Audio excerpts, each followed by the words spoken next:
Hey guys, welcome to the next edition of Carrots and Cake Live. I haven't done one of these in a couple weeks, maybe like 3 weeks now. So glad to jump on here and answer some of your questions. So have an awesome list from you guys. I'll run through these real quick, and if you want to listen, stay tuned. So number one, how does Mal respond/support all of your health issues? That's a great question.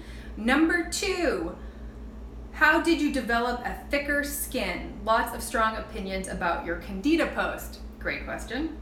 Number three, how easy/hard was it to cut out sweets/desserts with an anti-Candida diet? I will answer that. Number four, have you ever had sleep issues? That is a great question. And last one is a fun one, Halloween costumes for the fam, ? So I'll talk about that too.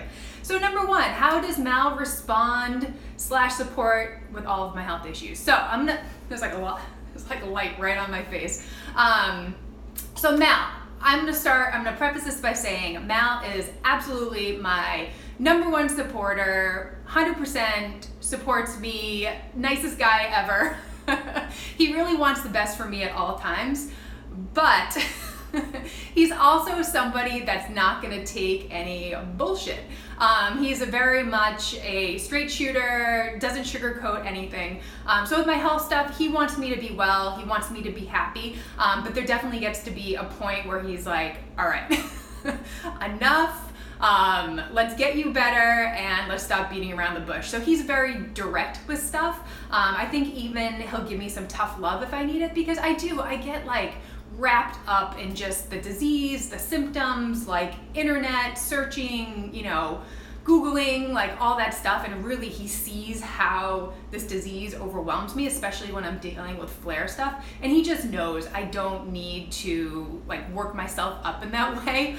So he really does try to just get me out of that mode and just appreciate my health and be happy and all that good stuff. So he really, like I said, he really is my biggest supporter, and I mean, I have done everything to get better, and every time I throw something new into the mix, he's like, all right, let's try it, whatever is gonna get you better and whatever you believe in. So he always supports it, but he definitely thinks I'm a little nuts too. And that's fine.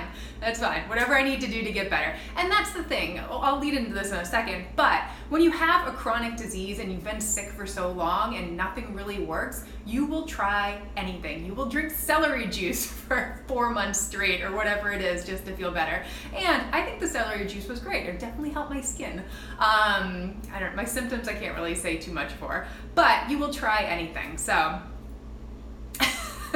all that to say, Mal just goes for the ride with me. Okay, so number two, how did you develop a thicker skin? Lots of strong opinions about your Candida post. So yes, if you were over on Carrots and Cake, I talked about this whole getting some funny questions. Oh, thanks, somebody said my hair looks nice. Anyway, I gotta start reading the questions while I'm doing this because I lose my train of thought. So, how did you develop a thicker skin? So yes, if you've been over to Carrots and Cake and you read my post about this whole anti-Candida diet, I got quite the mix of comments. People saying it was pseudoscience and I'm irresponsible as a vlogger talking about this stuff. And I mean, there's research out there. I mean, there's research about Candida and how it relates to autoimmune diseases, IBD, all sorts of stuff. So I mean, that's one side of the story. I'm sure you can find so many studies and results and whatnot that says, Candida is a bunch of hoopla or whatever. But that post, yeah, there are some really not very nice comments on there.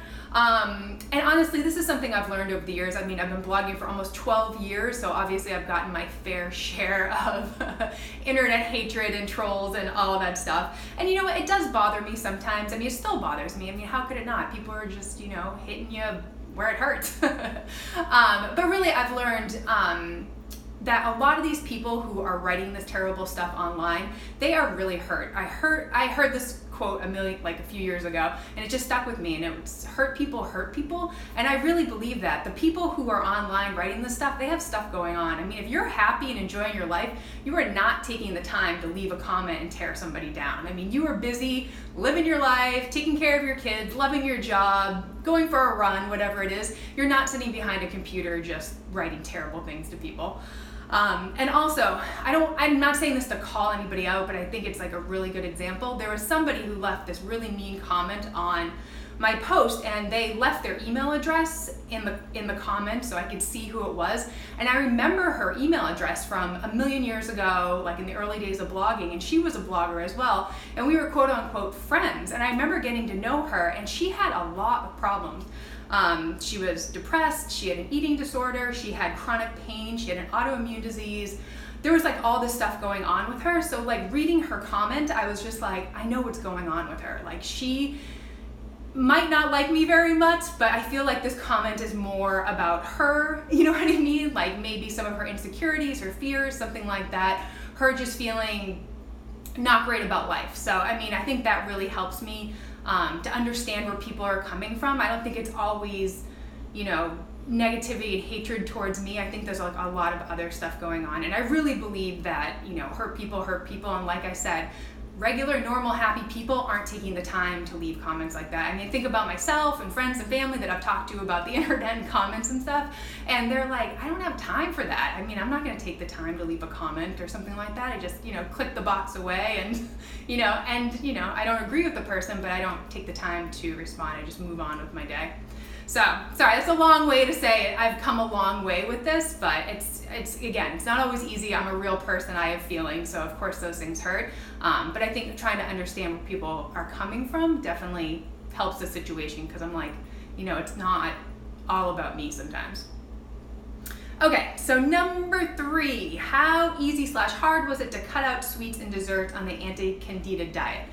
So, you know what? It actually wasn't as hard as I thought it was gonna be. I love sweets. I mean, it's no surprise. I have dessert every single day, and it really hasn't been that bad, but I'll tell you what has made it not as terrible as I thought it would be. One is being prepared. So, I mean, I cook up food and I have it ready to go in the fridge, because if I'm having some sort of like crazy craving, I want something to eat like right away. I don't want to like wait and like, you know, have this terrible like sugar craving or whatever. So having like sources of protein ready to go, veggies like roasted, different like little snacks and things ready to go, so I just have something to eat. And then also having protein first thing in the morning. So before, you know, I go to the gym, I'll have my tocino with my nut pods and my collagen and all that, and then I'll just have like a chicken sausage or 2 in the morning. And just having something in my stomach is good, keeps me full for a little bit, like if I go to the gym or, you know, just start working or whatever. But not having carbs until lunch really seems to help. It just keeps my blood sugar steady.